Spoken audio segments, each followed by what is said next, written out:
Hi students, welcome to the Smart Commerce channel class. We are continuing with discussing and doing the problems in the module Accounting for Not-for-Profit Organizations. Please take illustration 3 in the state book. Illustration 3 in your book. From the following receipt and payment account for the year ending March 31st, 2015 of Neji's Club, prepare income and expenditure account for the same period. Let's write the heading and draw the account. Books of Neji's Club, income and expenditure account for the year ending 31st March 2015. Expenditure amount, income amount. Let's take the different items in the question one by one. Adjustments are also there in this question. Therefore, we are to see whether there is any adjustment related with any items given in receipt and payment account while we take each and every item. The first item, it is balance carried on bank. The opening and closing balances of cash and bank are now taken in the income and expenditure account. Next, it is subscriptions. 2013 1500, 2014 10,000, 2015 500. The total is rupees 12,000. In the income and expenditure account, only the incomes and expenditure in the current year are taken, and the current accounting year, it is 2014-15, and the amount of 2014-15 year is rupees 10,000, and an adjustment is there with regard to subscriptions. Adjustment number 4, subscriptions accrued rupees 400. Subscriptions accrued means that subscriptions earned but not received, or subscriptions receivable or outstanding to receive, means that the same is subscriptions of the current year itself but not received. Since the same is subscriptions of the current year itself, the same is to be included in the current year accounts, and therefore this rupees 400 is also to be added to rupees 10,000, and the total 10,400 is taken on the income side of the income and expenditure account, writing subscriptions. Income and expenditure account current year incomes and expenditures മാത്രമേ എടുക്കുകയുള്ളൂ. 2014-15 ആണ് current accounting year. 2014-15 subscriptions rupees 10,000 ആണ്. ഇനി സബ്സ്ക്രിപ്ഷൻസുമായിട്ട് ബന്ധപ്പെട്ട് ഒരു adjustment ഉണ്ട്. Adjustment number 4, subscriptions accrued rupees 400 എന്ന് പറഞ്ഞാൽ subscriptions കിട്ടാൻ ഡ്യൂ ആയതാണ്, എന്നാൽ കിട്ടിയിട്ടില്ലാത്തതാണ്. അത് നടപ്പ് വർഷത്തത് തന്നെ കിട്ടാനുള്ളതായതുകൊണ്ട് നടപ്പ് വർഷത്തെ അക്കൗണ്ട്സിൽ ഉൾപ്പെടുത്തണം. അതുകൊണ്ട് 10,000 രൂപയുടെ കൂടെ ഈ 400 രൂപയും കൂടെ കൂട്ടി 10,400 രൂപ ഇൻകം ആൻഡ് എക്സ്പെൻഡിച്ചർ അക്കൗണ്ടിന്റെ ഇൻകം സൈഡിൽ എടുക്കുന്നു. Next item, it is donation is an item of income taken on the income side of the income and expenditure account. Next, it is hall rent rupees 300 is an item of income taken on the income side of the income and expenditure account. Next, it is interest on bank deposits rupees 450. An adjustment is also there with regard to that. Adjustment number 3, bank interest receivable rupees 150. That rupees 150 is also added to rupees 450, and the total rupees 600 is taken on the income side of the income and expenditure account. Bank interest receivable ഈ വർഷത്തെ bank interest കിട്ടാനുള്ളതാണ്. അതും 450 രൂപയുടെ കൂട്ടുന്നു. Total 600 രൂപ income and expenditure അക്കൗണ്ടിന്റെ income സൈഡിൽ എടുക്കുന്നു. The next item, it is entrance fees rupees 1,000. Adjustment is there with regard to that. Adjustment number 5, 50% of entrance fees is to be capitalized, means that 50% of the entrance fees is in the nature of capital receipt, so to be added to capital fund, and therefore 50% of the entrance fees is only revenue receipt, and therefore only that part of the entrance fees is taken in the income and expenditure account, and therefore on the income side of the income and expenditure account only rupees 500 is taken. Entrance ഫീസിന്റെ 50% capitalise ചെയ്യണം എന്നാണ് അഡ്ജസ്റ്റ്മെന്റിൽ പറഞ്ഞിട്ടുള്ളത്. എന്ന് പറഞ്ഞാൽ entrance ഫീസിന്റെ 50% capital നേച്ചറിലുള്ള ഒരു receipt ആണ്. അതായത് 50% മാത്രമേ ഉള്ളൂ റവന്യൂ റെസിറ്റ്. അതുകൊണ്ട് ആ 50% മാത്രമേ ഇൻകം ആൻഡ് എക്സ്പെൻഡിച്ചർ അക്കൗണ്ടിൽ എടുക്കാൻ സാധിക്കുകയുള്ളൂ. അതുകൊണ്ട് ഇൻകം ആൻഡ് എക്സ്പെൻഡിച്ചർ അക്കൗണ്ടിന്റെ ഇൻകം സൈഡിൽ 50% 500 രൂപ മാത്രം എടുക്കുന്നു. Now let's take the different items from the payment side of the receipts and payments account.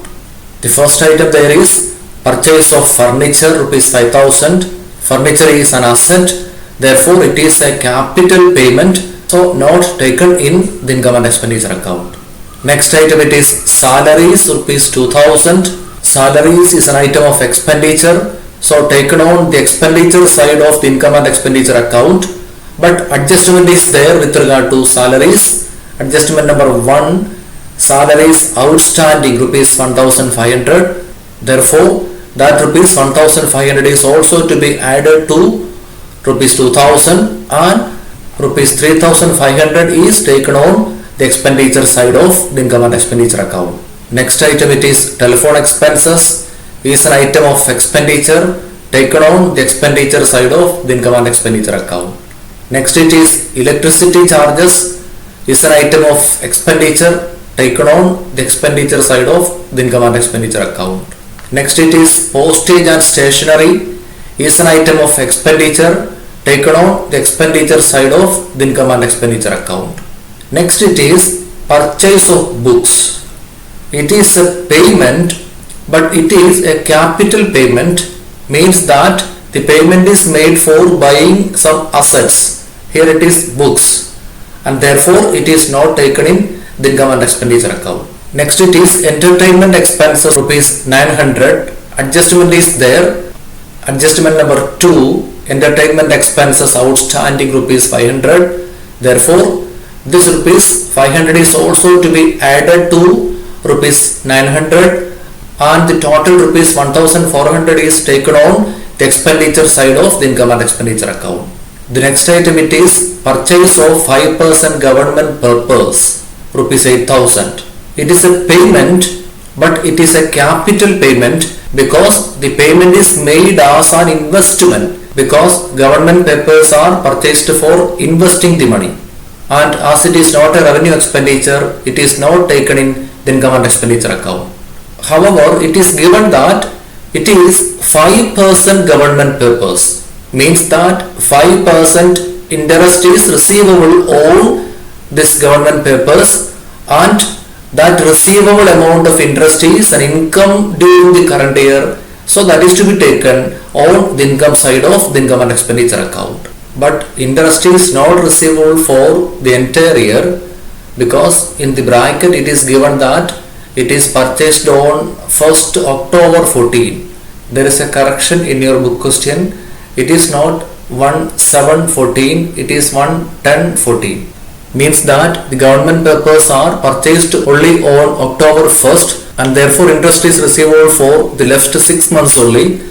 Therefore the calculation of interest receivable on investments is 8,000 into 5/100 into 6/12. That is rupees 200 taken on the income side of the income and expenditure account. Purchase of 5% government papers ഒരു payment ആണ്, എന്നാൽ അതൊരു capital payment ആണ്, revenue payment അല്ല. കാരണം government papers വാങ്ങുന്നതിന് വേണ്ടി പേ ചെയ്തിരിക്കുക എന്ന് പറഞ്ഞാൽ പണം ഇൻവെസ്റ്റ് ചെയ്യുന്നതിന് വേണ്ടി പേ ചെയ്തിരിക്കുക എന്നാണ്. അതുകൊണ്ട് അതൊരു ഇൻവെസ്റ്റ്മെന്റ് ആണ്, ഒരു അസറ്റ് ആണ്. അതുകൊണ്ട് അത് ഇൻകം ആൻഡ് എക്സ്പെൻഡിച്ചർ അക്കൗണ്ടിൽ എടുക്കില്ല. എന്നാൽ 5% എന്ന് പറഞ്ഞിരിക്കുന്നു, 5% ഇൻട്രസ്റ്റ് കിട്ടുന്ന ഇൻവെസ്റ്റ്മെന്റ് ആണ് എന്നർത്ഥം. അതുകൊണ്ട് 5% വെച്ചുള്ള ഇൻട്രസ്റ്റ് കിട്ടാനുള്ള ഇൻട്രസ്റ്റ് ആണ്, അത് നടപ്പ് വർഷത്തെ ഒരു ഇൻകം ആണ്. ഇൻകം ആൻഡ് എക്സ്പെൻഡിച്ചർ അക്കൗണ്ടിന്റെ ഇൻകം സൈഡിൽ എടുക്കണം. ഇനി ഈ 5% ഇൻട്രസ്റ്റ് മുഴുവൻ വർഷത്തേക്കും കിട്ടാനില്ല, കാരണം ഈ ഗവൺമെന്റ് പേപ്പേഴ്സ് വാങ്ങിയത് October 1 മാത്രമാണ്. ക്വസ്റ്റ്യനിൽ 1/7/14 എന്ന് തന്നിട്ടുള്ള ഒരു മിസ്റ്റേക്ക് ആണ്, അത് 1/10/14 ആണ്. അങ്ങനെയാണെങ്കിൽ ബാക്കിയുള്ള 6 മാസത്തെ ഇൻട്രസ്റ്റ് ആണ് കിട്ടാനുള്ളത്. 6 മാസത്തെ interest is equal to 8,000 into 5/100 into 6/12, അതായത് 200 രൂപ ഇൻകം ആൻഡ് എക്സ്പെൻഡിച്ചർ അക്കൗണ്ടിന്റെ ഇൻകം സൈഡിൽ എടുക്കുന്നു. Next item it is miscellaneous expenses is an item of expenditure taken on the expenditure side of the income and expenditure account. Next it is balance carried down cash bank. Already told that the opening and closing balances of cash or bank are not taken in the income and expenditure account. Now left to discuss one more item in the adjustments. Adjustment number 6. Furniture is to be depreciated at 10% per annum. Depreciation on furniture is an expenditure, so to be taken on the expenditure side of the income and expenditure account, and the depreciation on furniture need not be provided for the entire year because the furniture is purchased only on 1st July.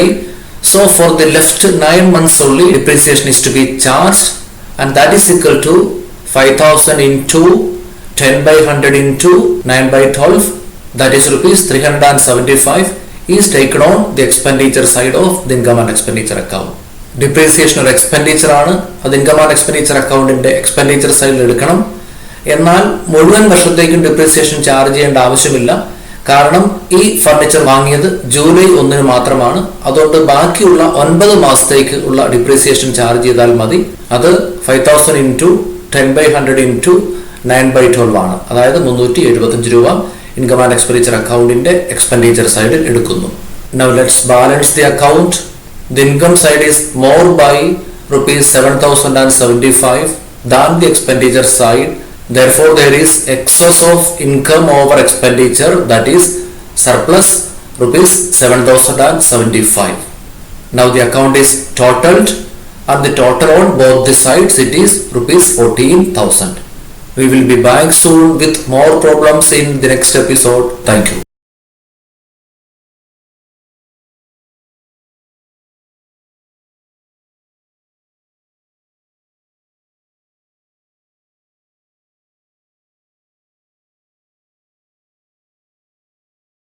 For the easy access of the classes, please subscribe the channel. It is free by clicking the subscribe option, and for getting notifications, click the bell icon below.